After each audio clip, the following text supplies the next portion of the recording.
Welcome back, everybody. Welcome back. Before the break, Rajiv taught you the concept of elements of people competence, where you learned what are skill, what is knowledge, self-image, motives, and traits. How many of you found this content piece to be extremely, extremely valuable for you? If you found this valuable, please type V for value in the chat box. Come on, type V for value in the chat box. Awesome, awesome, awesome, awesome. Thank you. Now, are you ready to learn how to use the competence attributes in your business? If you're ready, show me a double thumbs up. Come on, show me a double thumbs up. But you know that drill, we're going to raise our energy and we're going to shake our booty together. So I want all of you to please stand up. Come on, people who are off video, please switch on your videos and stand up, stand up, stand up, stand up. Let's shake our booty one more time. Let's start with a handshake. Shake your hands, shake your hands. Awesome. Rotate your shoulders. Very good. The other way around. Those of you who are sitting, you're missing the fun. Now rotate your body. Come on, let's do a body twist. If you're ready for some music, show me a double thumbs up. Hit it, Ronak. Come on. Come with the hands.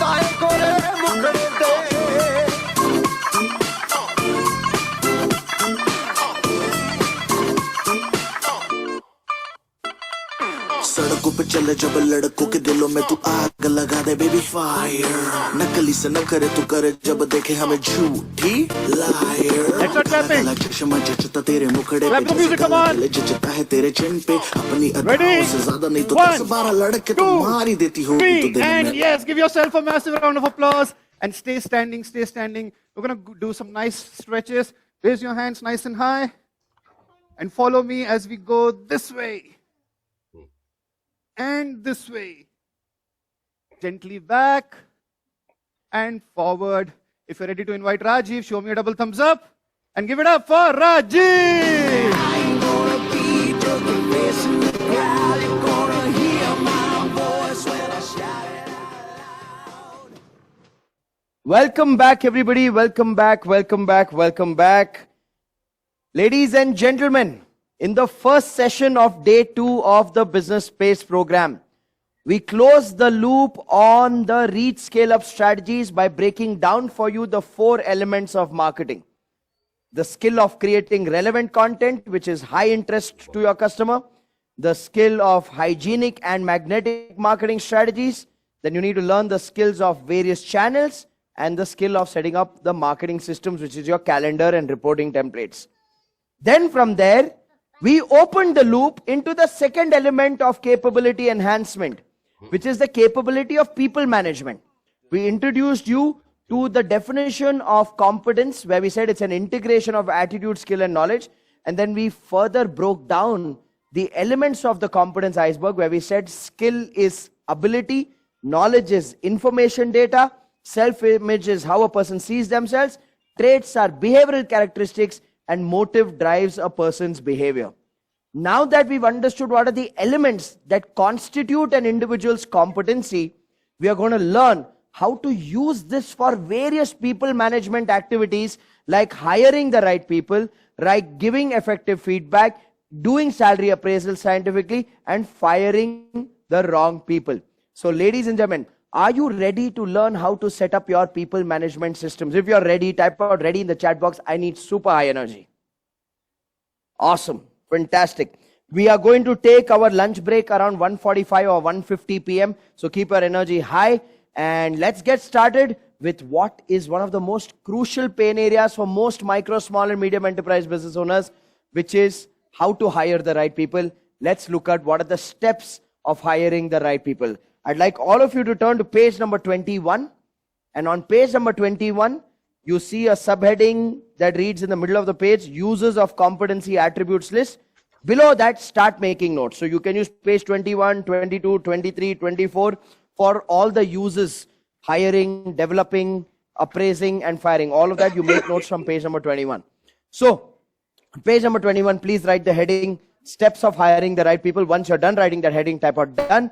Then we'll start with the first step and we'll go into the entire process. Once you're done writing this heading on page number 21, type out done in the chat box. Waiting for a few more dones. Awesome. Thank you.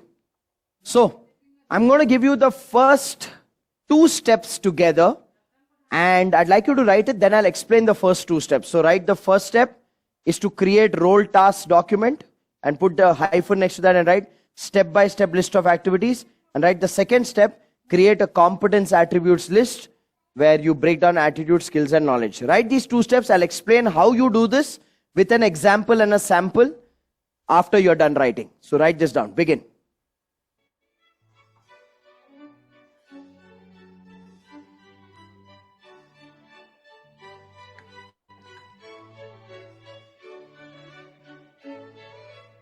Page number 21. Make notes on page number 21. Step 1, create a role task document, which is the step-by-step list of activities. Step 2, create competence attributes list, which is the attitude, skills and knowledge. Guys, if the slide is blurred for you, always check the chat box. The team will put it in the chat box. Coach, Zoom room 2, can you put it in the chat box, please? Step 1 and 2.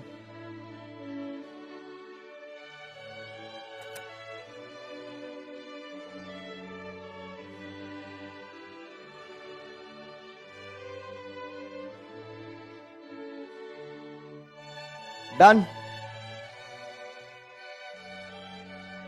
All right. Thank you. All right. So let me explain this. Firstly, you need to understand very carefully that you cannot walk into an interview without preparation as a business owner or as a business. How many of you have made this mistake where you didn't do any preparation from your side when a candidate was going to come for a job interview? You just went randomly, you sat there, you read their CV also in the interview itself, and then you asked them random questions. How many of you made that mistake?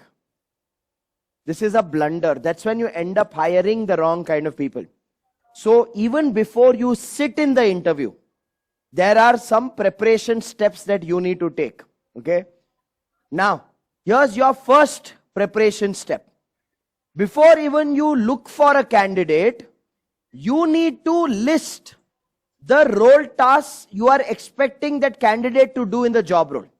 So step number 1 is to create a role task document where in a step-by-step manner you list the activities that this person needs to do when they join the job. Now, would you like to see a sample of a role task document? Would you like to see a sample, everyone? Yes? So turn to page number 19. Turn to page number 19. On page number 19, I have given you a sample of a role task document from one of my businesses. So this is the role task document of a sales executive who's doing sales in a B2B environment. Basically, this person does corporate sales for my event management business. Now, if you notice the role task document sample there on page number 19, there are some pointers that are written in bold font and they are underlined, and below them there are bullet points. So the points that are written in bold font and are underlined, these are the responsibilities of that role. So let's look at the responsibilities of the sales executive in the role of sales. Data sourcing and management, sales meetings, sales proposals, sales conversion, client coordination. So these are broad responsibilities of the role of the B2B sales executive in my business. Now, below each responsibility, you see bullet points. The bullet points are the step-by-step list of activities. So let's read this document together to understand how the activities have been broken down in detail in a sequential manner.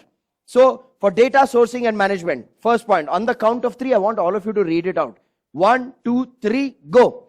Sourcing accurate contact details from online sources like LinkedIn, Fundu data, Google search, and from offline networks of the decision maker of events, from the HR and marketing departments of companies in the business of smartphones, e-commerce, IT products, IT services, FMCG, pharma, insurance company, banks, travel and leisure, apparel brands, airlines, educational institutions, automobile dealers, telecom, jewelers, and real estate.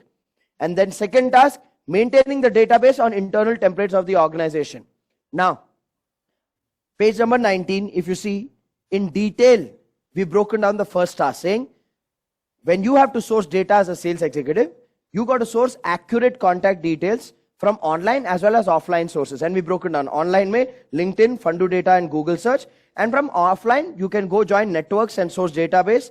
The idea is to focus on decision makers of events from the HR and marketing departments of companies. And we broke down which segments we are targeting. So there's a list of smartphone, e-commerce, IT product, IT service, pharma, FMCG, insurance company.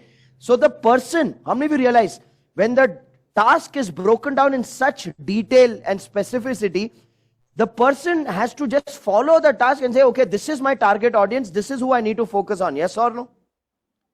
And then the second task, maintaining the database on internal templates. Now we have an internal CRM where there are columns, serial number, name of company, name of decision maker, email ID, contact number, location of decision maker, a designation of decision maker, source of data. Where did we get the data? Okay. So source of database, then date of first call, date of meeting, date of second call, scope of work. So there's a tracker. This person needs to maintain the database on the tracker. Got it, everyone? Guys, can I please request you to not put questions in the chat box? Be patient, listen to everything. Okay? Be patient. Yeah? You have a question, put it in the parking lot. Okay. So now, this is the first set of tasks. Then sales meeting.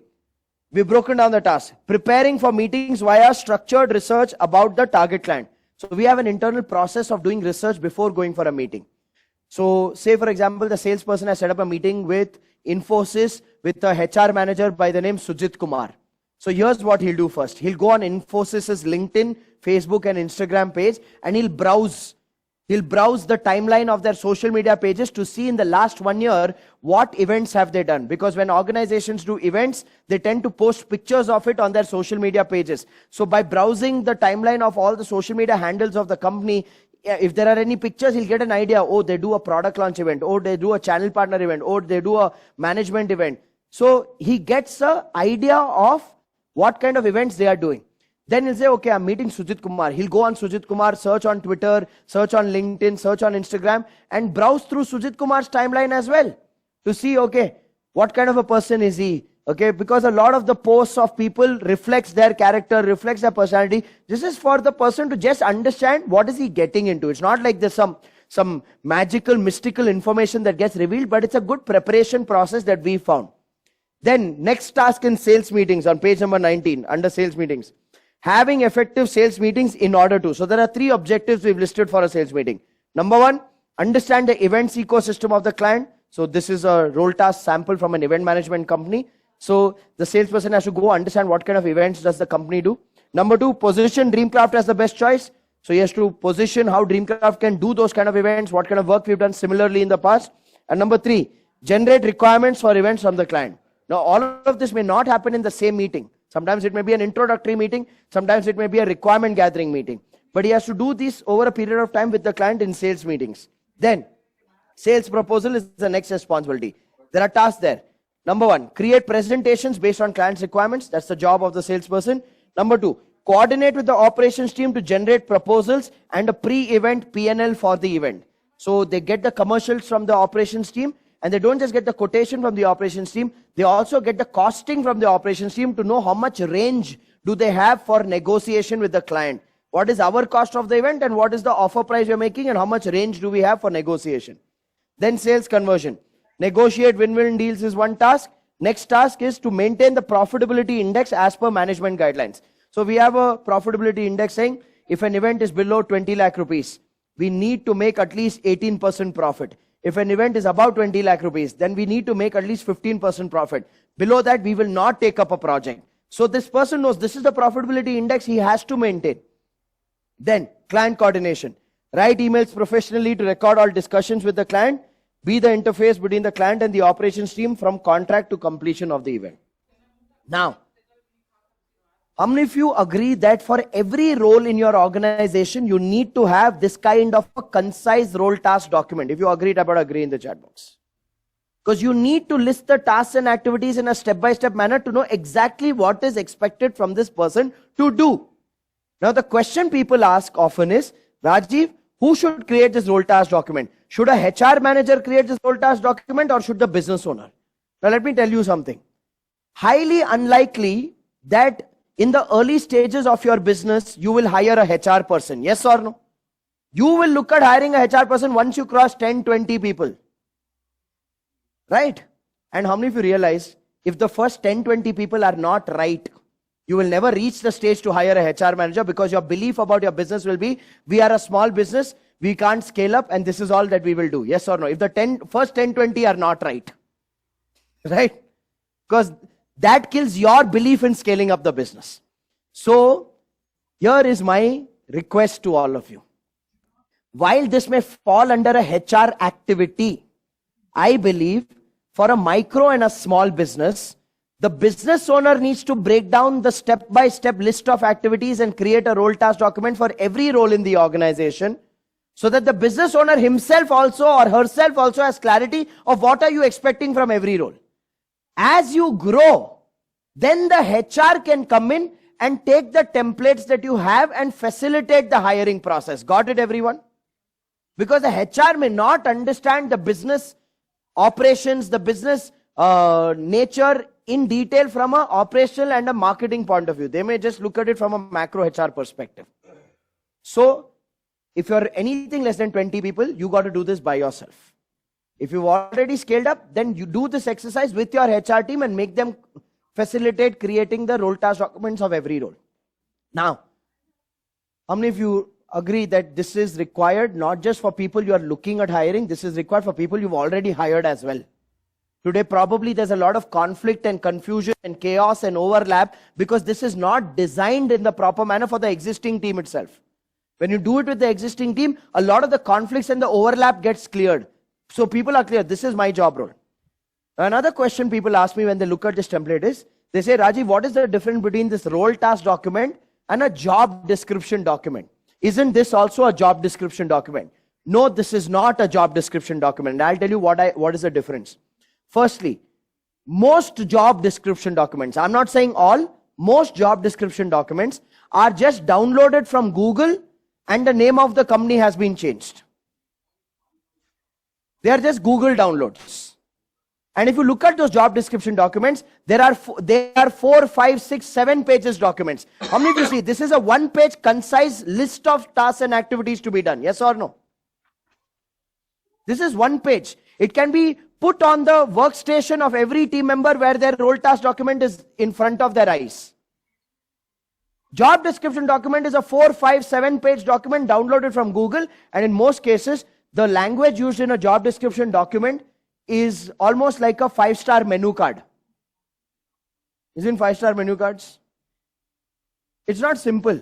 It'll be written in complicated, eloquent English. Like you'll see job description documents which sound like 5-star menu cards. Like you see a 5-star menu card, they'll say long Indian basmati grain with lentils tossed in Indian spices. Matlab kya? Dal khichdi. Dal khichdi likho na yaar. तुमको long Indian basmati grain with lentils tossed in Indian spices क्यों लिखना है?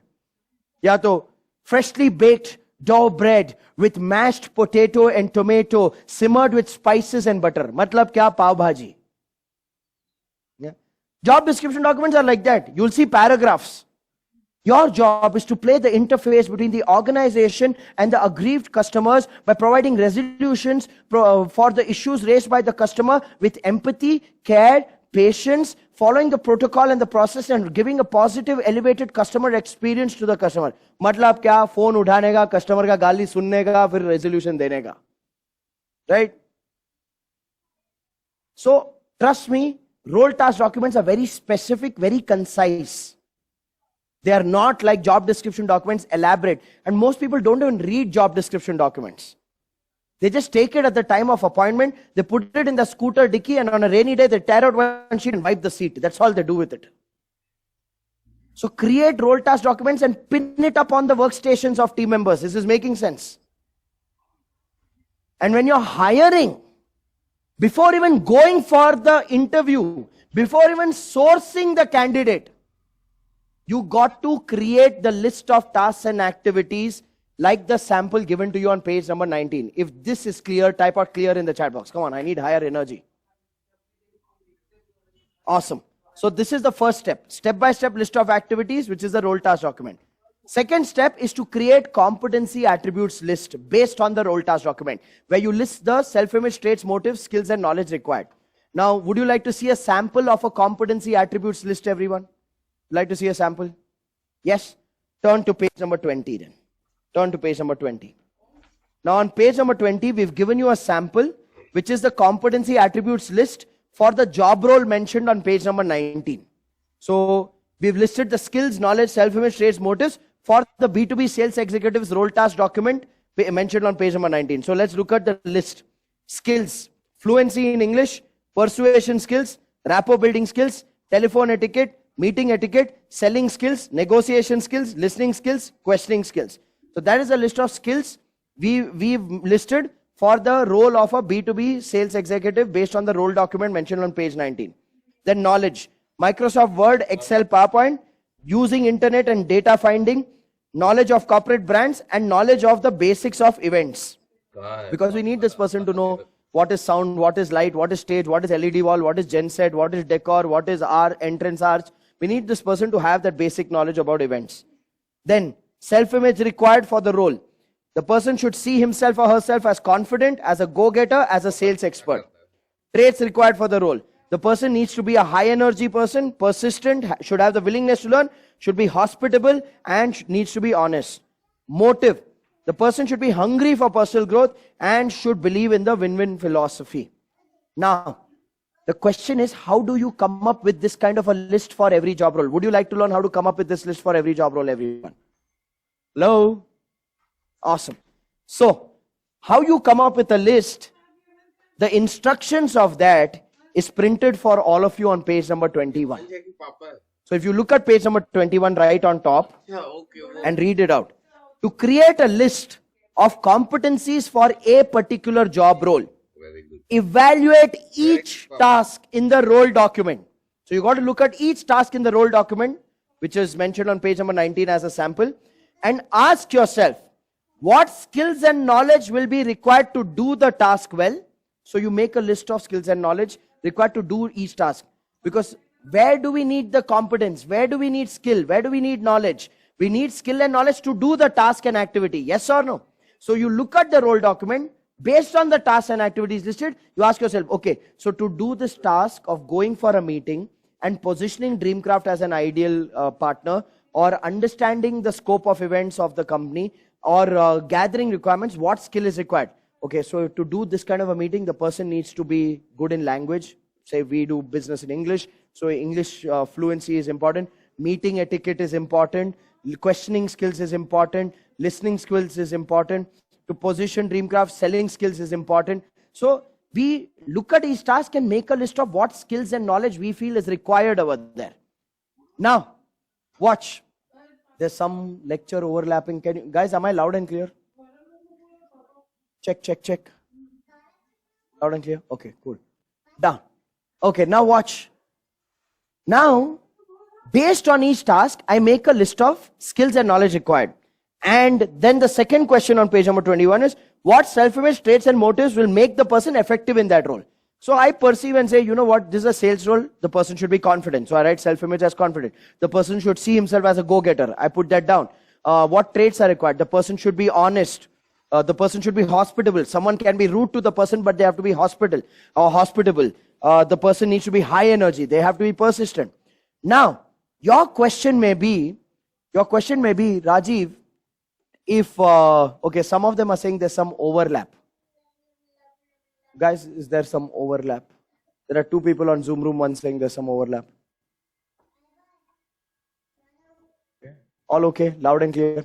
Okay, guys, people are saying loud and clear, so which means there's no challenge at our end, could be a challenge at your end. Okay, so stay with me. Watch. So, in essence, what I'm saying is for you to make the list of skills, knowledge, self-image traits and motives for a job role, you got to look at each job task that you are expecting the person to do and ask yourself, applying common sense, what skill is required, what knowledge is required, what self-image traits and motives will make that person effective in that job role. Now, when I say this is how you make a list of skills, knowledge, self-image traits and motives, some of you may say, Rajiv, what if my list is not perfect? How many of you have that fear? What if my list is not absolutely accurate?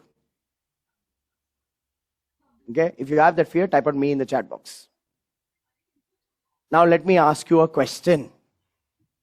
Even if you do this imperfectly and shabbily, how many of you realize this is way more evolved than the current approach of not even having a list? And how many of you realize even if you create a version 1, the most critical skills, knowledge, self-image, traits and motives which are obvious and required for a job role, you will naturally cover because that is common sense. Yeah, probably over a period of time, you may use this list and you may say, hey, you know what? We are not looking at measuring this trait. We have missed this self-image, or for this role, this motive is also required. You can always keep evolving it, yes or no. So please do a version 1. Because I know when I teach this, some of you are thinking, I should get a HR consultant and we should give the HR consultant this competency framework and this role document and this competency attributes list and let them make it. Trust me, you are learning it. You know your business best. You'll be in the best position to define it. And please don't use Chat GPT. It is half the time inaccurate. Yeah? Thoda dimag lagaoge na, you'll get a good list. Make sense, everyone? Now, step 1 in hiring, create a role task document.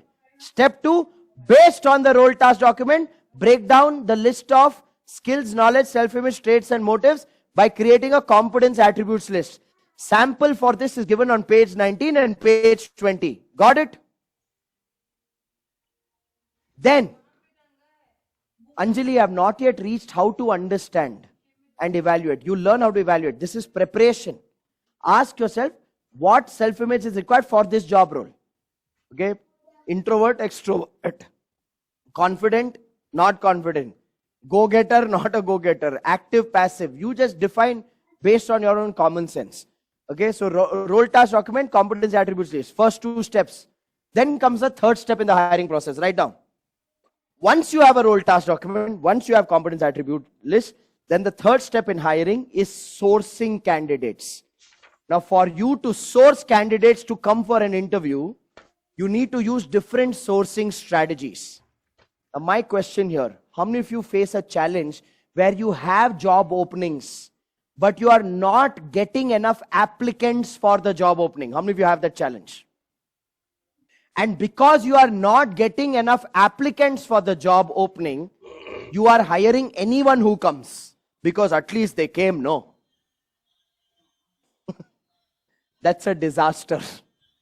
So, would you like to learn different strategies of sourcing candidates so that you at least have a decent talent pool to screen and select from? Yes? So, write down the sourcing strategies as step 3. Make a note of this. Sourcing strategies. There are 6 strategies. These, some are common, some are a little different. I will explain recommendations for each strategy once you're done writing. So write down these sourcing strategies. Employee referrals, recruitment consultants, job portals, social media campaigns, campus recruitments, train to hire program. List all 6, then I'll explain how these 6 work.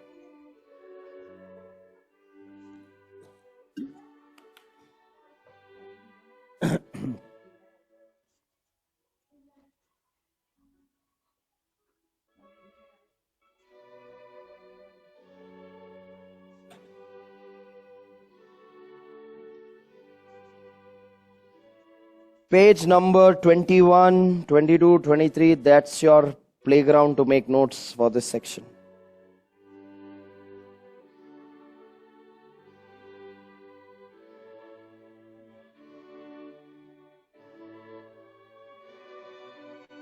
Once you're done writing these 6, type out done. Then I'll elaborate my recommendations on each one of these 6.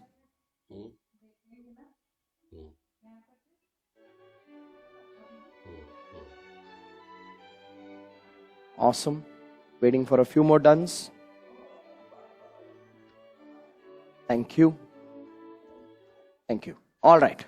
So listen carefully to this.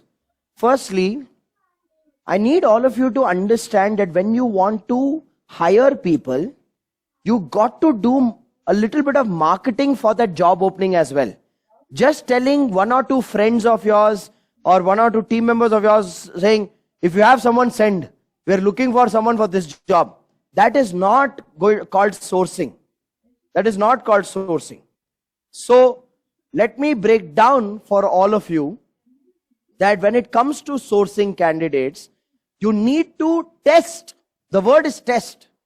You need to test all these strategies, and then based on the testing, you need to see what are your top 2 or 3 strategies which are helping you source good amount of applications for the job openings. So firstly, do you all realize first is testing? First is testing. And then identifying which strategy is working for which job role and make that a standard procedure then. Now, I have listed for you 6 strategies for sourcing candidates. Some of them are common, like running an employee referral campaign, where you tell your existing team members to recommend their family members or their friends who are suitable for the job openings in the organization, is one way of sourcing candidates. Now, I have a recommendation for each one of these. Can I share my recommendations on what is the right way of using each one of these? Because some of them are common strategies and still you don't get a result out of it because there are some mistakes that you could possibly be making. So watch.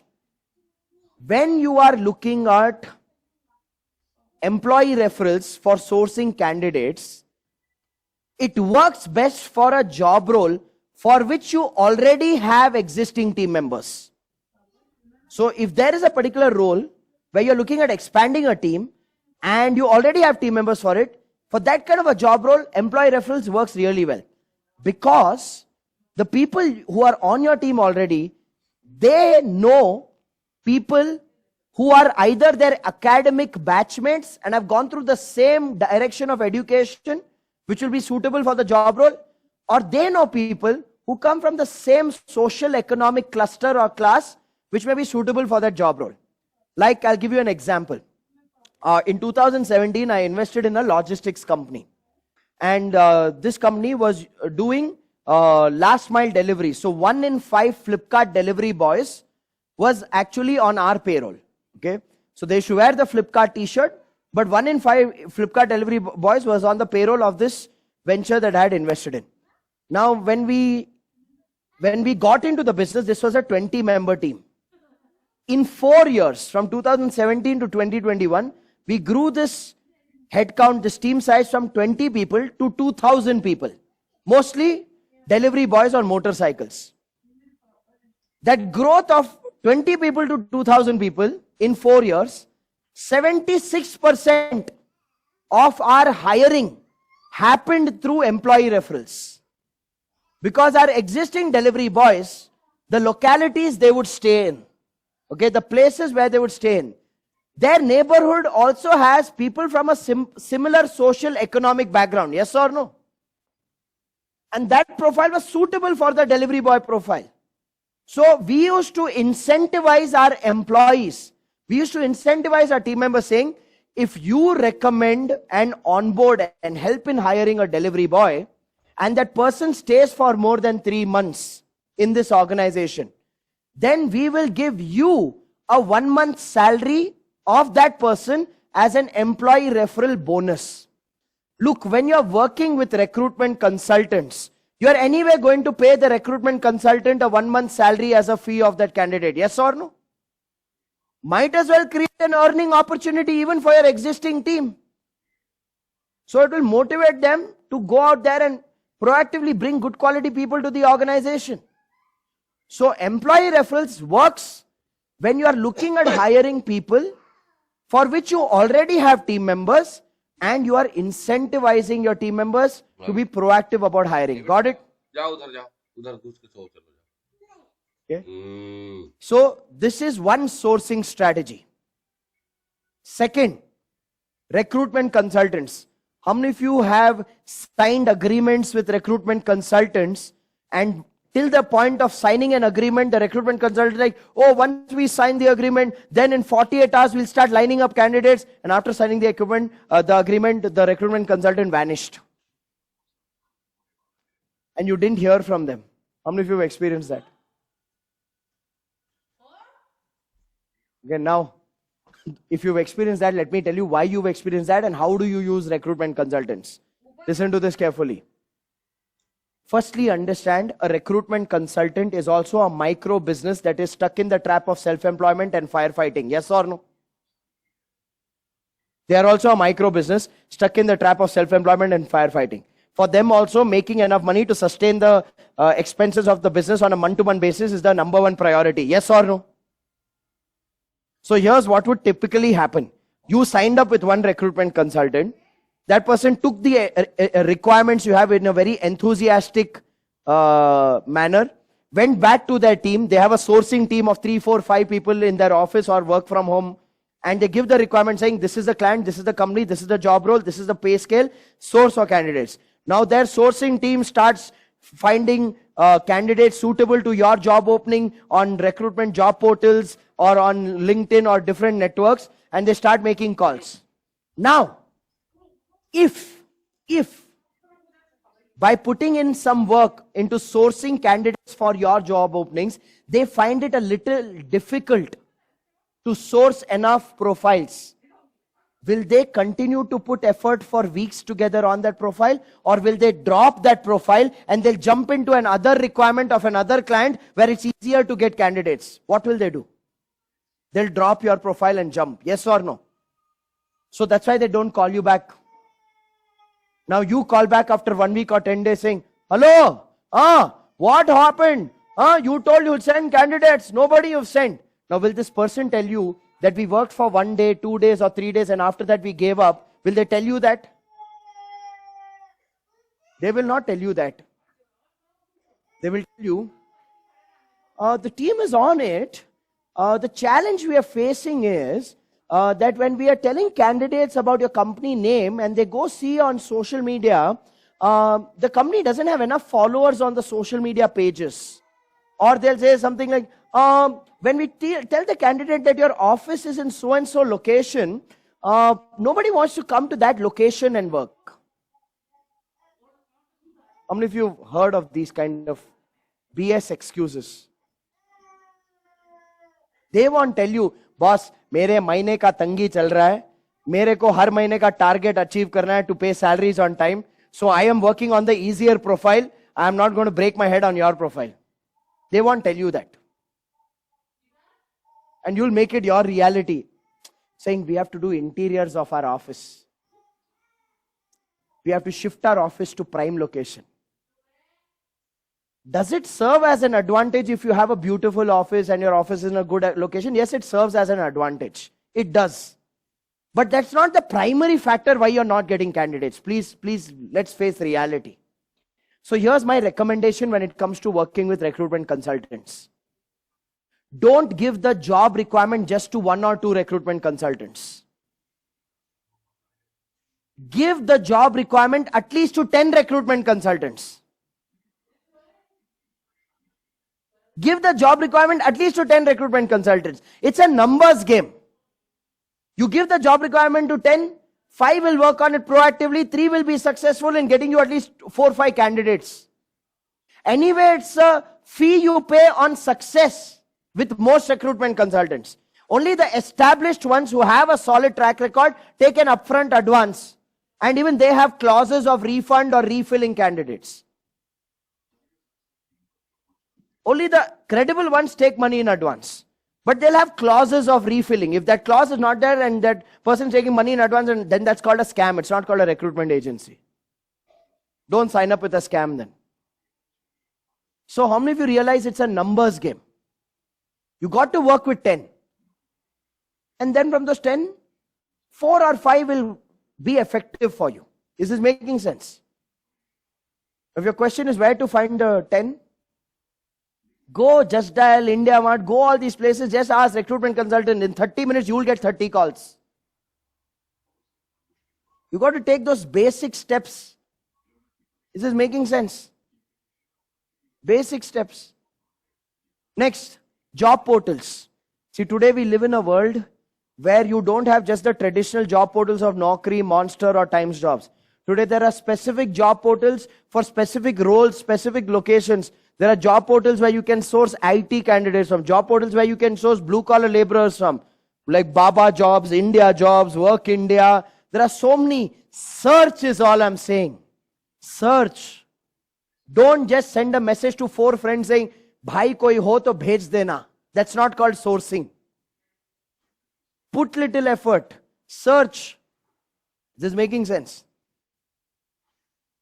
Next, social media campaigns. Now, what do I mean by social media campaigns? Social media campaigns does not mean you get a poster designed or you make a video of a job opening and just post it on your Facebook, LinkedIn, Instagram, or you just post it on your WhatsApp status. No. Social media campaign means posting a poster or a video and then spending money on that post by boosting it to the specific target audience that you are looking at hiring. The benefit with social media campaigns for hiring is that you can enter the designation. Say I'm looking at hiring a graphic designer for my event management company. I can create a poster or a video where it says job opening, graphic designer in so and so company with this salary bracket, criteria, this experience. And I can spend money on Facebook and Instagram where I can target people on the platform who have their designation or profile as graphic designer. I can target the location saying Bangalore. I can target the pin code in Bangalore saying 56001 to 560020, and I can run ads. How many of you here have done this, and you, for a small amount of money, you've been able to get a good volume of applications? If you've done this, type out in the chat box for the benefit of the others, how much money did you spend and how many profiles were you able to source? How much money did you spend and how many profiles, the quantity of profiles were you able to source? For those of you who've done it, put it in the chat box for the benefit of those who've never thought about this or never done it. Bhakti in Zoom room 1 says, got 100 profiles for 500 rupees. Anupam says 5,000 rupees, approx 250 applications. Quality will not be there in such large volumes. I'll tell you about the quality next. This step is for quantity, for sourcing. Quality filtration is the next step. Darshan says 500 rupees we spent, we got 125 plus profiles. Okay. Vijay Lakshmi on Zoom room 2 says 400 a day. We received about 800 profiles. Rajkumar says on LinkedIn, only premium account, got 60 plus profiles in 24 hours. Yogen says 800 rupees and sourced 14 candidates from there. Shivani, 30 rupees per person, got 300 profiles over a period of a month. Haresh says 2,000 rupees, got 150 profiles. Ansar says 1,000 profiles at 2,000 rupees. For those of you who've never even done this or thought about it, what do you see there on the chat box? Do you see an opportunity that you don't have to just wait for candidates to come through some word of mouth? You got to go out there and market the profiles, yes or no? So social media campaigns, spend money. It's 500,000, 2,000, 3,000. There's nobody who's put over here saying, I spent 5-6 lakhs. So ladies and gentlemen, that is your 4th sourcing strategy. Okay, some people are saying double sound, overlapping. Okay. Is this overlapping with another mic anywhere else? Team, just check. So social media campaigns, all good, loud and clear? Okay, fantastic. Some of you, there are ghosts around you. किसी की आत्मा भटक रही है तुम्हारे आसपास. All right. Now,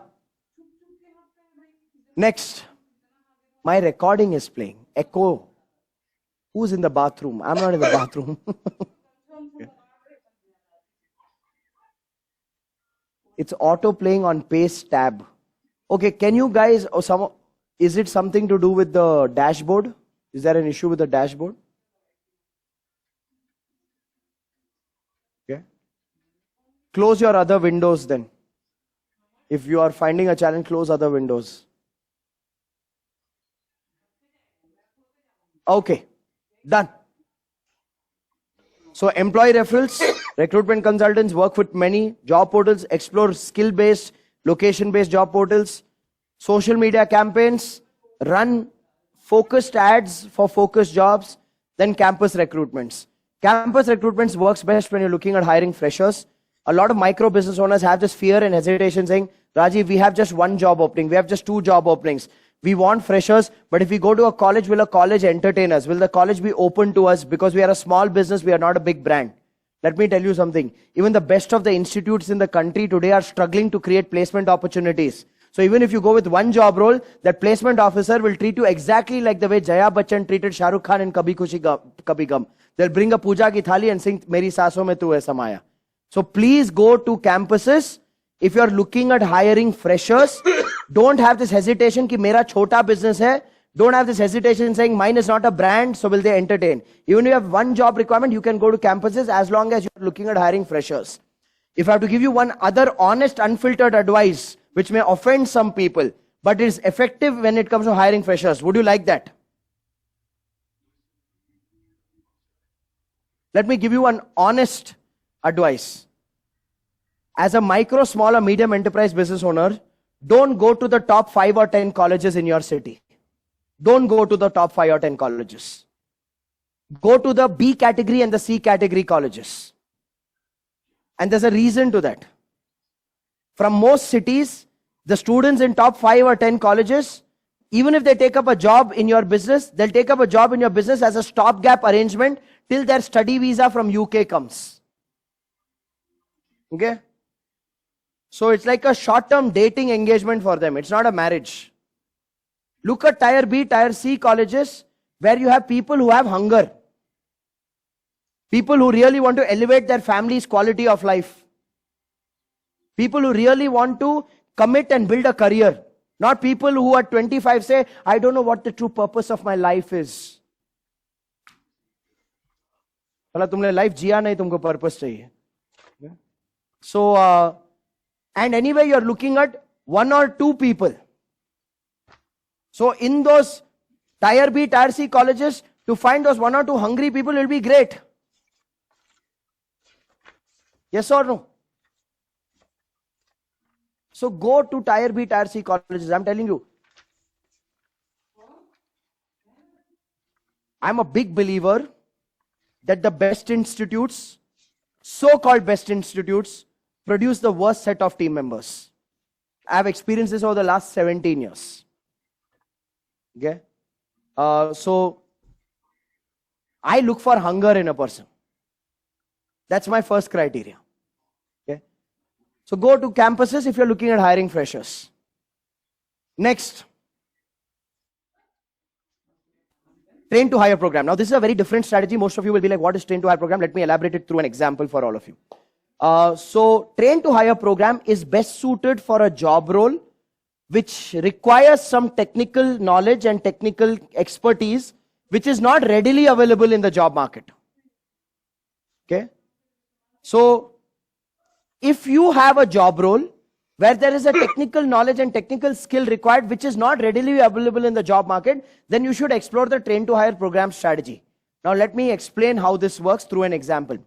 So we have a client from Hyderabad who's into the reconstructions of bridges and dams. So he does government projects where reconstruction of old bridges, old dams in remote locations of Telangana and Andhra Pradesh, he takes up those kind of projects. He's been in this business for more than 2 decades. Now, he came with a problem statement to us. He said, Rajiv, I have tried to hire people from real estate companies, from construction project management companies, but reconstruction of bridges, dams is very different from building a tech park or an apartment complex. So technically people don't understand it. So I asked him a question. I said, listen, will it help you if you are, so I asked him this, can you create a training curriculum for the role for which you are looking at hiring and break it down into like a course or a program? He said, I can try. I said, genuinely put effort in this. I want to test something out with you. So this man took about a month, and then he designed a technical curriculum for reconstructions of bridges and dams. And he sent me a presentation. He said, this is a slide deck. I asked him, how much time will it take for you to teach this to a person? He said, this entire thing to teach it, it will take at least 12 hours. I said, great.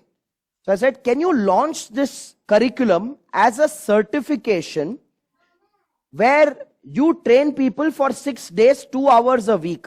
He said, yeah, I can do that. Then here's what we recommended. We told him to go to a engineering college in Hyderabad, not one of the top ones, the Tier B, Tier C engineering colleges. We said, go to those Tier B, Tier C engineering colleges and approach the civil engineering department. Ask the corporate relations officer or the placement officer that you want to make a presentation to the graduating class about your business and about a job role. And I asked him, how much salary are you willing to pay to a person who has this kind of technical knowledge? He said, look, for me, I have a 7-member team. These 7 members have been with me for more than 10-15 years. And they know this technicalities because they've been with me and they've done projects with me. But if someone can learn this and have this knowledge, I am okay with giving a 60,000 rupees per month salary. Now, a 60,000 rupees per month salary for a civil engineering graduate is a good start, yes or no? It's a brilliant start. So here's how we structured it. So I told him, go make a presentation about your business, about this job role, about the skills required for this job role, and about the salary package you're willing to offer to people who get this job. And then say, if you want to get this job, you got to first complete this reconstruction curriculum program which we've designed, which is a 6-day, 2 hours per day program. At the end of 6 days, you will have an examination. After you pass the written examination with at least 80% marks, then we will give you an interview opportunity. But for you to even go through this process, you have to pay an amount of 5,000 rupees for this training course. Now, the reason we asked him to charge money was not because we wanted him to make money from training. The reason we wanted him to charge money is so that he could filter the people out and get only the committed ones who are hungry for that job role. Now, he made this presentation to a class of about 130, 134 students. 5 students registered for this certification curriculum, paying 5,000 rupees each. For 1 week, every day, 2 hours, he trained them. Okay, on this curriculum, gave them a workbook, they made notes. After 1 week of the training, he gave a 3-day study break. And after 3 days study break, he conducted an examination. In that examination, out of those 5 people, 3 of them passed the exam. He interviewed the 3 of them. Out of the 3, he hired 2 people. Now for him, this was a big achievement because one of his most core problems, he was like, Rajiv, for me, getting projects is not the problem. He's like, I get government inquiries day in, day out, but I can't handle projects. I need people. For him, this was a game changer because he was like, every 6 months, if I do this and I just keep hiring 2 people and handhold them and mentor them till they're stable, then hire the next batch. For him, the sourcing problem was solved here. Yes or no? Now, like I said, does this require a special effort? Yes, it does. In some businesses, it may be worth to put this special effort because by whatever other efforts you're putting, you're not getting talented people. Yes or no? And the benefit of the train to hire program is that the candidate is paying for the training. The candidate has skin in the game and they're committed and they're hungry for that job role. Yes or no? So you're filtering the uncommitted ones. Otherwise, you are forced to hire people. Then you are forced to train them and pay them a salary. So ladies and gentlemen, these are 6 sourcing strategies. I've just given you my recommendations saying employee referrals, use it for roles for which you already have team members, and incentivize your team members who refer candidates who get hired and stay for more than 3 months. Recruitment consultants, don't depend just on 1 or 2. Give the requirement to 10. It's a numbers game. Out of 10, 5 will work, 3 will be effective. Job portals, look at specific job portals, not the generic ones only. Social media campaigns, spend money on running ads to a specific target customer. Campus recruitments, focus on B category, C category colleges and institutes for even a single job role for a fresher. Look at it. Train to hire program. If you are looking at hiring for a specific technical skill or technical knowledge which is missing in the market, then launch a train to hire program and source candidates for yourself. The key is to test these 6 and see which ones are working for you. For some roles, couple of them may work. For some roles, the other 2 may work. So that you systematize whatever is working for different roles as a part of your recruitment process. Got it, everyone?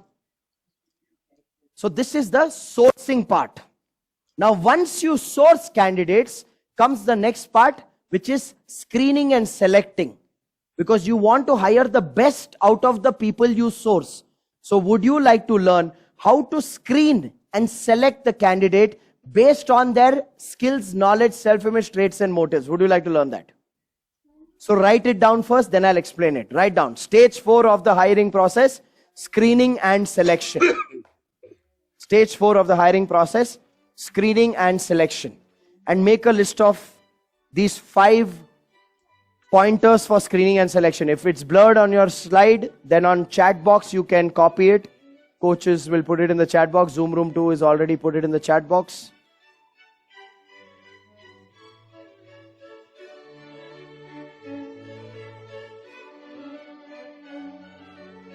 Zoom Room 1, coach, can you please put it in the chat box?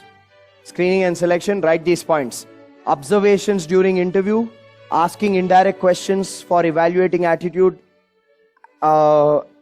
attributes, tasks and assignments for evaluating skills, tests and examination for evaluating knowledge, psychometric assessments for evaluating attitude and skills.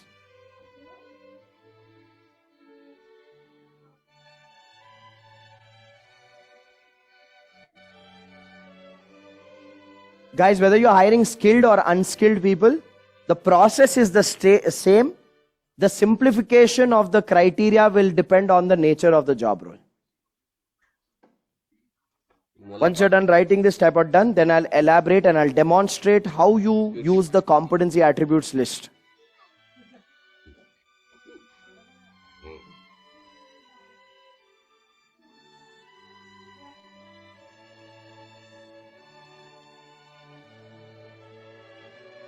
आ रहे sari labour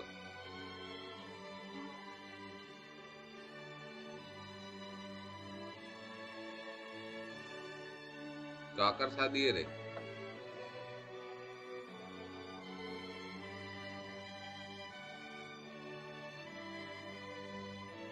Done? Once you're done, type out done. Observation during interview. Asking indirect questions for evaluating attitude attributes, tasks and assignments for evaluating skills, tests and examination for evaluating knowledge, psychometric assessments for evaluating attitude and skills.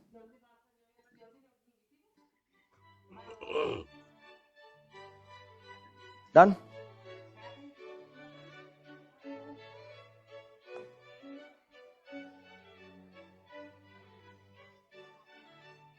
All right, thank you. Now, listen to this carefully.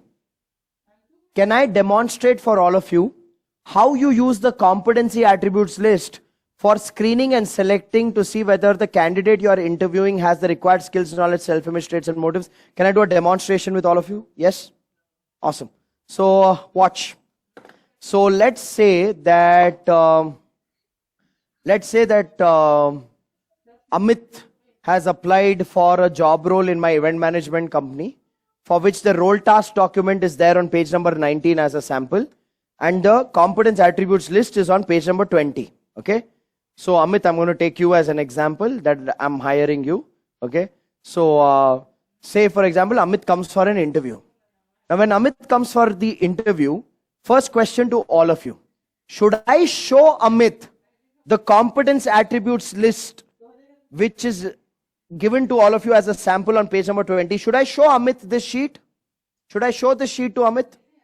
No. I shouldn't show this sheet to Amit. Because this sheet is my evaluation sheet. How many of you realize? The competence attributes list is your evaluation sheet. This is the criteria you are looking for when you are hiring that person. So you should not show this to that person, because if you show it to them, they'll pretend to have these characteristics and traits. Yes or no? They start pretending. So firstly, this is your evaluation sheet. Now, say this is my evaluation sheet for Amit. Now, few things when it comes to screening and selection, few things I can evaluate and gather evidence of just through observation during the interview. Yes or no? Like say Amit comes and I ask Amit, okay, Amit, introduce yourself. Now Amit starts talking, saying, hi, my name is Amit, and I am from so-and-so place, and I've done my studies from so-and-so. Now when he is introducing himself, there are few things like fluency in English. I'll be like, okay, fluency in English, yeah, it's good. Then meeting etiquette, say he has a positive body language, he's sitting straight, he's looking into my eye, he's building rapport, he's nodding his head. So few things I can observe, saying, okay, meeting etiquette, good. Then I can observe his confidence level. Now if Amit is talking like this, so I ask him, Amit, introduce yourself. He says, my name is Amit. I'm like, and? I've done my BCom from Vijaya College. Which year? 2012. And then after that, then I took a job. Now clearly I'm able to observe, isko confidence nahi hai, ye punctured hai, isko blow dalwao, iska puncture fix karwao. Yes or no? So, how many of you realize few things in the attributes list you can evaluate through observation. So if you understood the first point, observation during the interview, type out got it in the chat box. Few things, not everything can be observed. Few things can be observed. Got it? So, observation during interview, whatever I can observe, I will mark that. Next, the second way of screening and selecting a candidate is asking indirect questions for evaluating the attitude elements. Now, what are the attitude elements here? Self-image, traits and motives. These are the attitude elements. Now, if I want to evaluate, say, self-image, traits and motives, say for example, there's a trait, persistence. If I want to evaluate persistence of Amit, I can't ask a direct question to Amit saying, are you persistent? If I ask a direct question, what will he answer? He'll say, yes.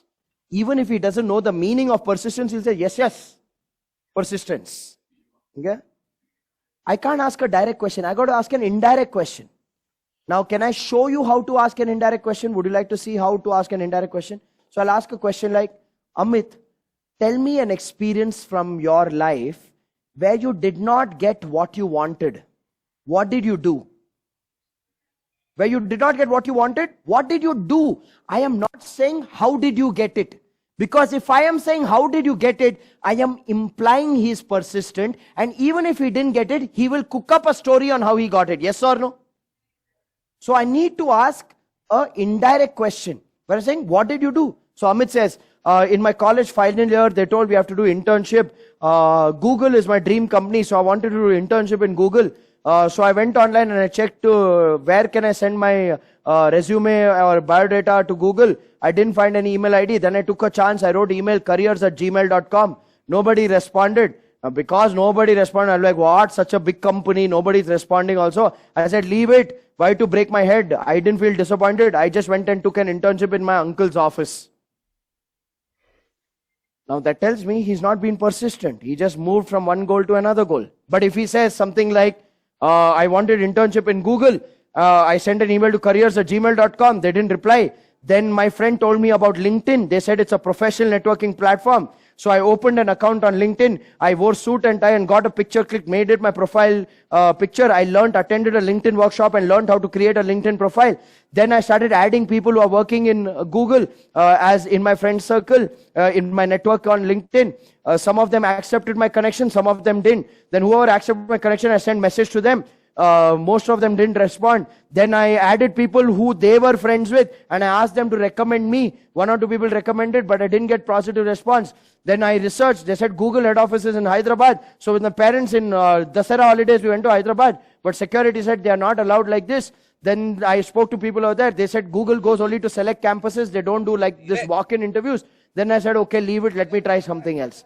Now, at least this tells me he was persistent. Yes or no? क्यों हाँ Now, अभी नहीं बेटा should I just ask him once? I said, okay, tell me one more experience from your life where you did not get what you wanted. What did you do? अभी नहीं So this way, you are able to get behavioral characteristics. You're able to get mindset characteristics and you're able to evaluate the self-image traits and motives of the individual. Yes or no? Now, would you like to learn the skill of how to ask indirect questions, everyone? Would you like to learn the skill? Write down there. You've written asking indirect questions for evaluating attitude attributes. Put a hyphen there and write star interviewing questions. Write this. Star interviewing questions. Star interviewing questions. Star interviewing questions.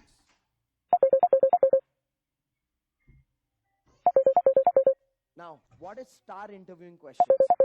Star interviewing questions is a framework or a model of asking indirect questions which will reveal the deeper personality and attitude of an individual. STAR stands for situation, task, action, result. Basically, you draft a question where you give a person a situation and you give a task in that situation and ask them what action did they take, what result did they produce. Now, I don't teach this here in the PACE program because this is available on Google.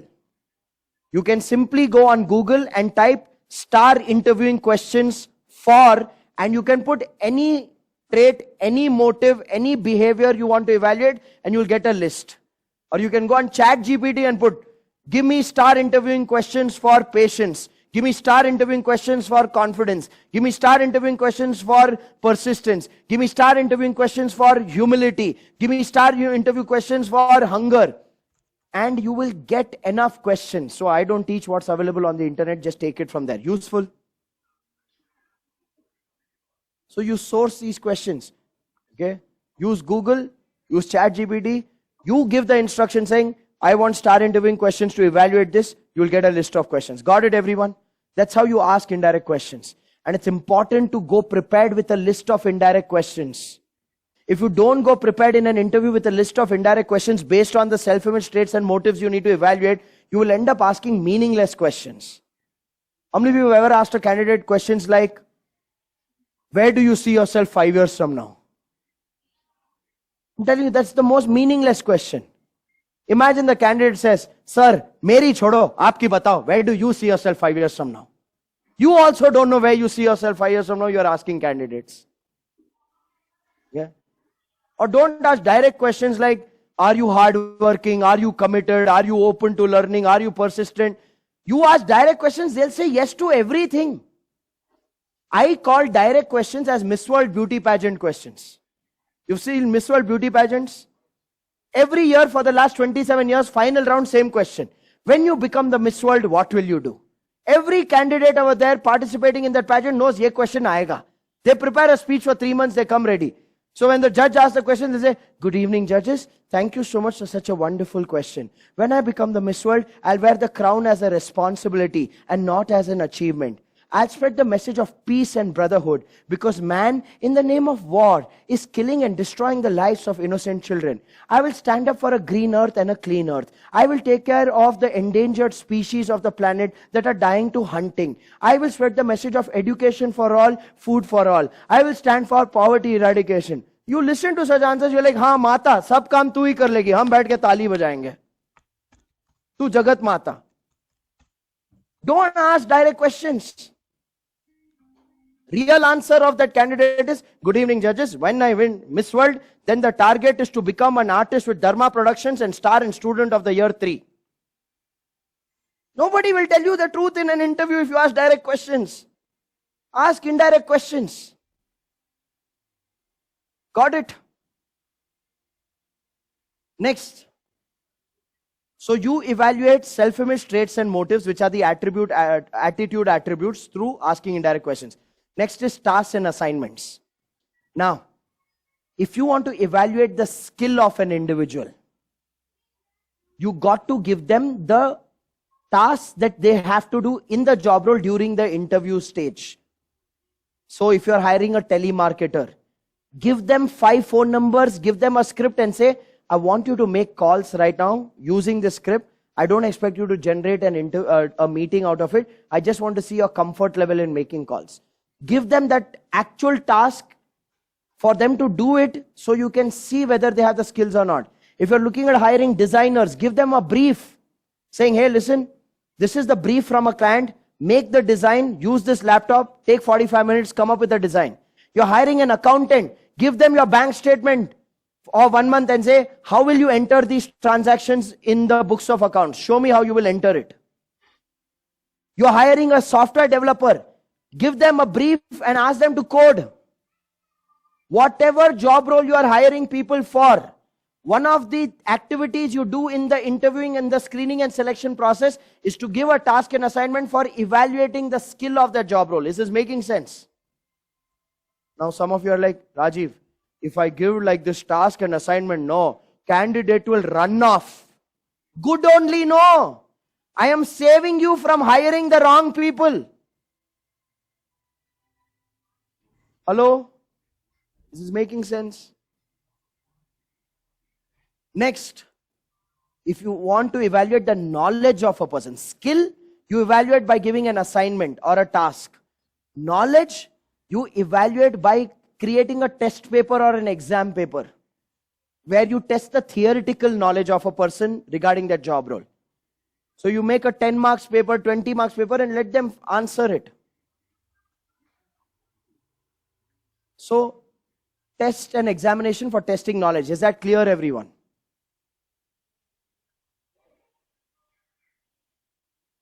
Prepare a question. Prepare a set of questions.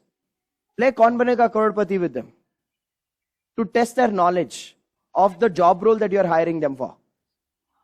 Like say, if I am hiring a salesperson and I have to test their knowledge of event management basics. So I'll ask Amit to answer some questions about event management. I'll say, okay, what kind of heights can a stage be of when we are looking at fabricating a stage? Now, if he's done events, he understands events, he'll say, okay, you get stage sizes of 12 inches, of 1.5 feet, of 3 feet, of 5 feet. He knows that, okay, the vendors have this kind of thing. Or I'll ask him questions like, which one of this is a brand of audio systems? Is it JBL, QSC, Nexo? Okay, I'll put some names. Let him. I need to see whether he understands the basics. Okay, so I'll ask some technical questions regarding my industry. Is this making sense? Okay, so that's your testing of knowledge. Then, if you want to double check on the person's attitude and skills, then you can also use some psychometric assessments. Now listen to me, okay? Listen to me. What I mean by psychometric assessments and where should you use it, okay? You use psychometric assessments when you're looking at hiring people in the middle management or the senior level management, ideally. At least for middle level and senior level management, use psychometric assessments. Because middle level and senior level management are crucial hires. So you want to kind of double check and be sure whether they fit the job role or not. Now, what are psychometric assessments? Psychometric assessments are tests that behavioral scientists have created by doing years of research on behavioral patterns, and they reveal the deeper attributes of attitude and capabilities of an individual. Now, there are multiple psychometric assessments. I won't even name one. Because the moment I name, people think that is the gold standard. There are multiple. But would you like to learn how to decide which psychometric assessment to use while hiring people? Would you like to learn how to decide which is the right one for your business? So here is my recommendation. This is what I would request you to do. If you are looking at using a psychometric assessment, these are paid tools. So you will have to spend 500 rupees or 1000 rupees or 2000 rupees or 3000 rupees based on the assessment. You have these tools that you can buy where they give you a questionnaire and the candidate can answer it. Then they give a report and you can match that report with the competence attributes list and see if this is the right fit. So my recommendation to you would be, say for example, you are looking at hiring a project manager in your business. Go online and you search psychometric assessment for project manager. Now, obviously, in the search result, you will have at least 10, 15 different tools and assessments that will come up. Okay. Now, when these tools and assessments come up, you have to identify which one is the right tool, which one is relevant for your business. So the way to test it is buy at least 4 or 5 of these psychometric tests as a sample. Buy 5 of these psychometric tests and get one of your existing team members to take up all the 5 tests. So say I bought 5 different tests. I paid 1000 to one, 2000 to one, 3000 to one, and I bought 5 tests and I got one of my existing team members to take up all these 5 tests. I'll tell you why we do this. After the team member is done with taking up these 5 tests, each test will give a report, a competency report. Now this is your existing team member. This is a person you worked with. This is a person whose characteristics you understand, whose personality you understand, whose attitude you understand. Yes or no? Whichever report is closest to describing this person's attributes, that means that's an accurate report. Yes or no? You know the person in and out. You've spent years with them. You've gotten them to take 5 tests. Each test has given a report. Now you can see which report is most accurate when it comes to dissecting the person's personality. Make that report, make that assessment a part of your screening and selection process. I prefer you doing this kind of work and testing out the test before you adapt it, rather than me giving you names of 4 or 5 and you get excited saying, Rajiv told me it will be like that. Please test it for yourself. Got it? Okay. Now, why do I recommend you using psychometric assessments for double checking and evaluating attitude and skills at a middle to senior level? Can you do this even for a junior level hire? Yes, you can. The reason I recommend do it at least from middle to senior level, because the assessment costs money. If you can afford it, do it even for junior level. Okay. But for senior level and middle level hires, please do it no matter what. So ladies and gentlemen,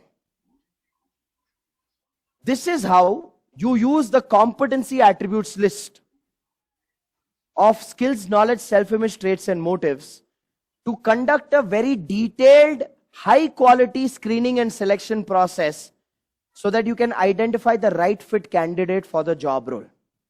For how many of you, this process of hiring, this system of hiring is a big game changer and an eye-opener, because this gives you structure, it gives you preparation, it gives you reach of sourcing, and it gives you the right selection mechanism.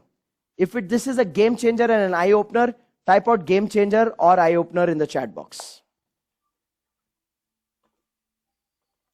How many of you realize, even if you do this shabbily, this is a massive quantum leap in the quality of your hiring in comparison to what you're doing today? If you agree, type out agree in the chat box.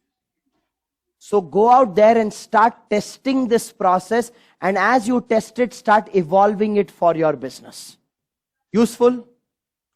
Powerful? You know, one wrong hire costs a company 6 times of that person's annual salary for the amount of management time and infrastructure that has gone into a person. You just start doing this and elevate the quality of your hiring, you will save a lot of time, money, and energy for yourself. Done? If you feel stronger, show me some muscles. Come on, show me some muscles if you feel stronger. Awesome. Now, watch. These are the steps of hiring. There's one more piece we will do and then we'll take the lunch break. So I've given you the steps to hire people using the competency iceberg model. Now, would you like to learn how to develop the skills, knowledge, and capabilities of your existing team members using the competency iceberg model? Would you like to learn that? And then we'll take a lunch break. So I need super high energy. This is a 20-25 minute process. So continue making notes. Page number 21, 22, 23, you can write anywhere there. Okay. Write down the next use of competency iceberg as steps of giving effective feedback. Steps of giving effective feedback. This is for you to develop your existing team members. So I'm going to give you the theory of a feedback framework. Then I'm going to demonstrate it for all of you. So first, I'd like all of you to write the theory part. Then once for all, I'll demonstrate it. So I'll put the entire slide. Please make notes. Take about 3 minutes. Make notes. Then I'll do a demonstration on how you use this to develop the skills, knowledge, self-image, traits, motives of your existing team. So make a note. Begin.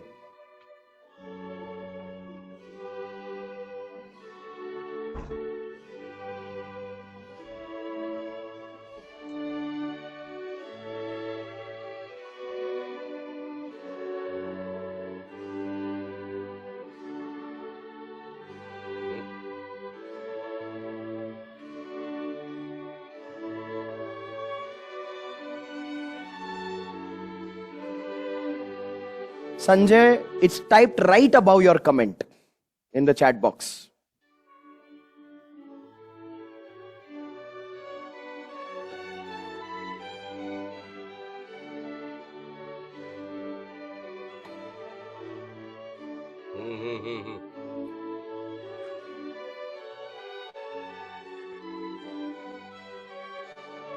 You can write on page 21, 22, 23, all of that is a continuation of how you use competency attributes in different people management systems.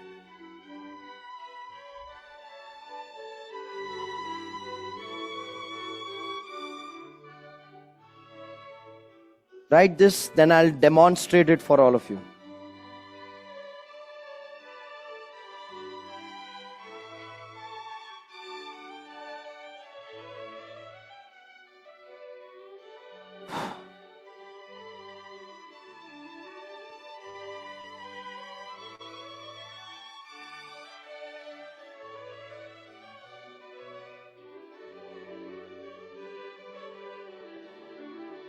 Welcome, Rinsi. Once you're done writing, you can type out done. Then we'll do a demonstration of this.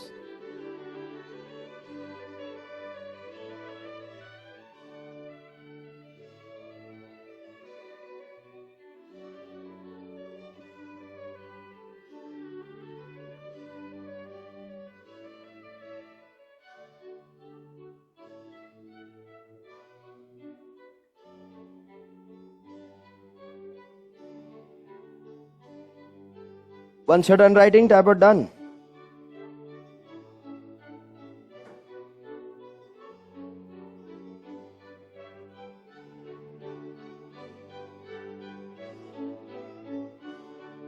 Awesome. Thank you. All right. So ladies and gentlemen, first let's quickly go through the pointers you made notes of, and then let's do a demonstration for you to understand how to actually use feedback as a development tool to improve the skills, knowledge, self-image, traits, and motives of your team members on a consistent basis. So let's look at the framework of effective feedback. Firstly, when you are giving feedback to your team members, the feedback needs to be balanced. How do you give balanced feedback? When there are 3 elements you are covering in the feedback conversation. You're telling people what they did well, which is positive feedback. You're telling people what they did not do well, which is negative feedback. And then you're telling people what they need to do differently, which is constructive feedback. So there are 3 elements to feedback. Positive, what you did well. Negative, what you did not do well. And constructive, what you need to do differently. Now for us to be able to give effective feedback, firstly, we need to be clear about what is our intention of feedback. A lot of times business owners and managers, in the name of feedback, are just venting their frustration on the team member. How many of you have seen that? How many of you have done that? Where in the name of feedback, you're just venting frustration, abusing, getting angry, on the team member. So please understand the true meaning of feedback first. Feedback is not frustration. Feedback is a development tool. Feedback is a development tool. So the purpose of feedback is to develop people. And for you to develop people, you need to give feedback which is balanced, and you need to give feedback which is specific. Which means what? You cannot give vague feedback to people. Like for example, saying to team members, think outside the box. That's not specific feedback. Okay? You got to give specific feedback of what exactly you want them to do, or what you want them to think, or what you want them to get done. You saying think outside the box, then they'll go like, which box? A match box or lunch box? Or pull your socks up. Like today I'm wearing chappal, what to do now? Or the worst feedback is, something is missing. I don't know what, but something is missing. I'll tell you what is missing. What is missing is the capability in the manager or the business owner to give specific direction to people. That is what is actually missing. So feedback has to be balanced. Doing well, not doing well, need to do differently, where you're telling them the solution of what they need to change, and it has to be specific. Either you're giving feedback on a particular action that the person did, or a particular behavior that the person demonstrated, or on their competence element like the skill, knowledge, self-image, traits, and motive. How many of you agree only when you give balanced and specific feedback, then it's of value and meaning, and it's giving people a direction and a solution of what needs to change? Yes or no? Now, while giving balanced and specific feedback is the core essence, what really creates the impact of the feedback is whether you are giving it with respect or you are using feedback to disrespect people. That's what determines the impact of feedback. You may give balanced and specific feedback with an angry, aggressive, and a rude tone. Do you think people will be open to it? Nowadays, your children don't listen to your abuses. Leave alone your team members. So, you got to give feedback which is respectful, where the tone matters. You need to check your intention. Are you giving feedback because you care for that person to get better? Or are you giving feedback because you want to complain to that person that they are worthless? That tone is visible in your, that intention is visible in your tone, yes or no? So give feedback with a tone of care rather than a tone of complaining. And the objective, be clear, what do you want after the feedback conversation? Do you want to see a change which is positive? Or do you want to see conflict getting created? Because when you're clear of your objective, your tone will be modified to achieve that objective. And lastly, the medium of feedback. Never ever give feedback on message or email. Messages and emails are misinterpreted by people in the way they read it. Have a conversation. It could be face to face, it could be a video call, it could be a telecall. After the conversation, you want to summarize the pointers on an email, do that. But don't give feedback on mail or message. It becomes an argument, it becomes misrepresented, it becomes misconstructed in people's head. Is this making sense? I will do a demonstration and an example in a moment. And then, frequency. The question people ask is, how often should we give feedback?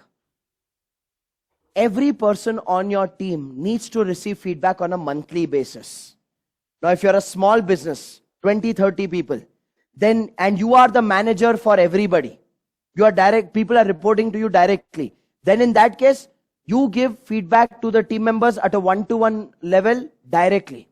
But if you're a larger business, you have a bigger team, then you need to give feedback to the managers about how they are managing. Managers need to give feedback to relevant team members. Every person needs to receive feedback on a monthly basis. They need to receive balanced, specific, respectful feedback on a monthly basis so that they have a path of growth and improvement constantly. Now, watch. If you are going to give feedback, okay, 1 week before the salary appraisal, that is not called feedback. That is a cheap negotiation tactic. How many of you agree? It's like, now salary increment discussion has to happen. 1 week before that, you tell the team member, let's sit for feedback. Full year, you've not given any feedback. End of the year, you're removing guns and shooting the person with bullets, and you're saying, see, you don't deserve anything. Feedback given on a yearly basis is not called feedback, it's called a post-mortem report. You're sitting and analyzing kyun mar gaya. You got to give consistent feedback on a monthly basis. Clear? Now, can I demonstrate how you use the competency iceberg model, the competency attributes list, in giving effective feedback which will help people develop in their capabilities? Would you like to see a demonstration, everyone? Yes? Awesome. So, let's take Payal for example. So Payal, I'm going to do a feedback round with you.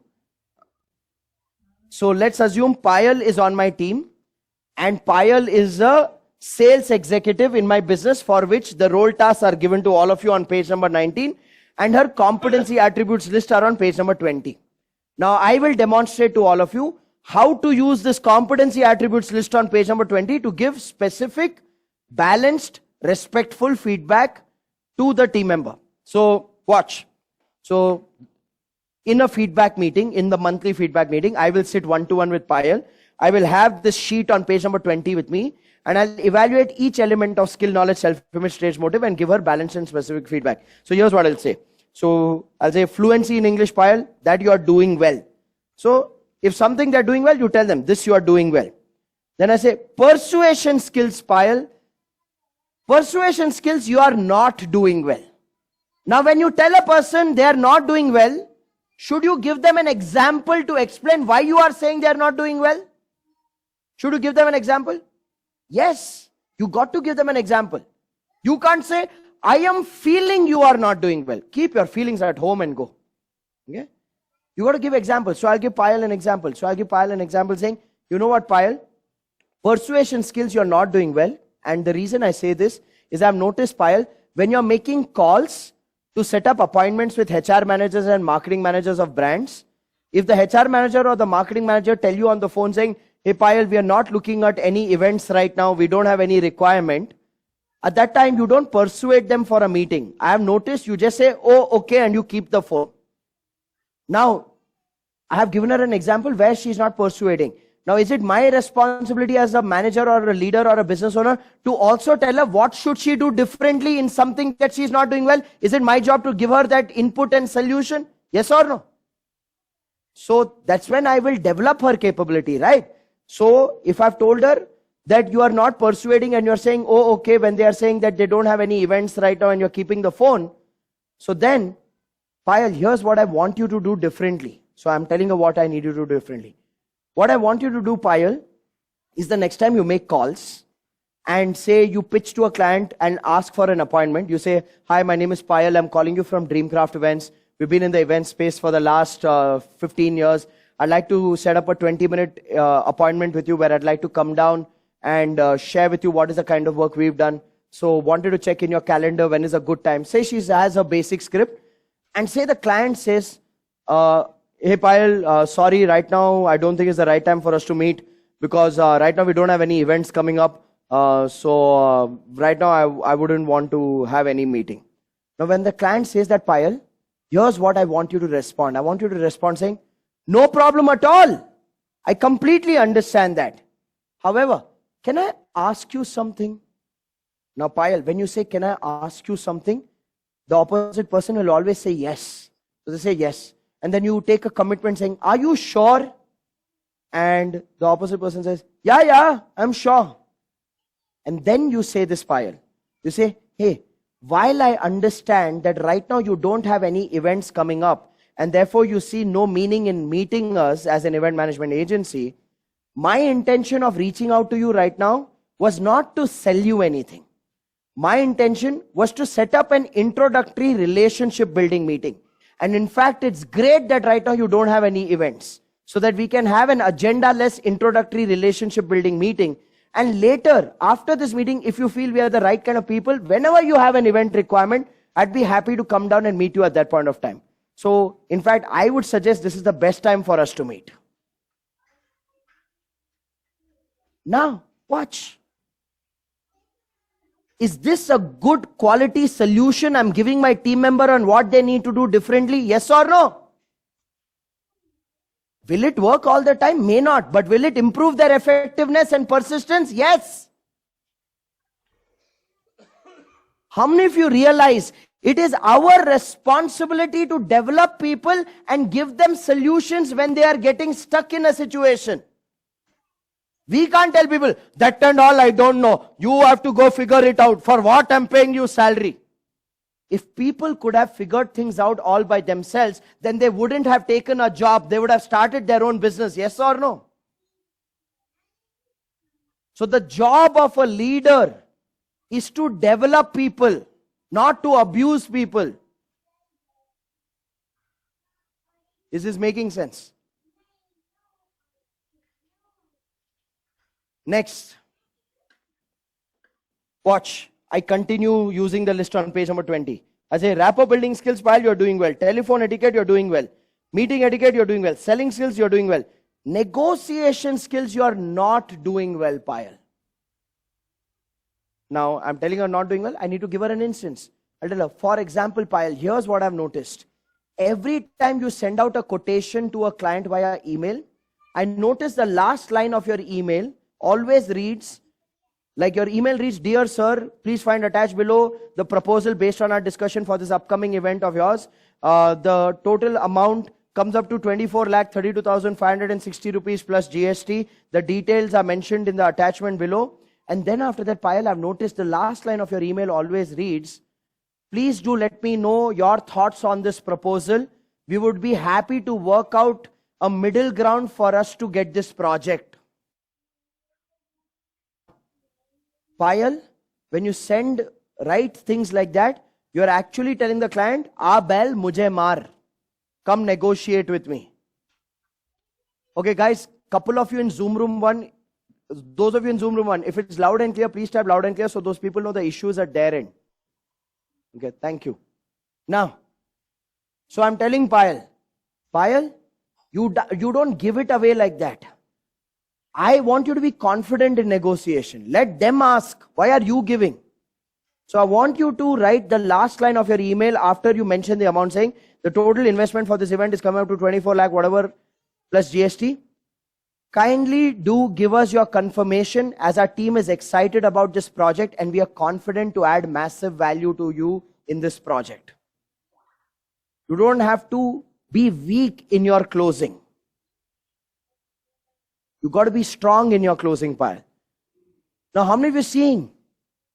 My job is to elevate my team, not to put them down.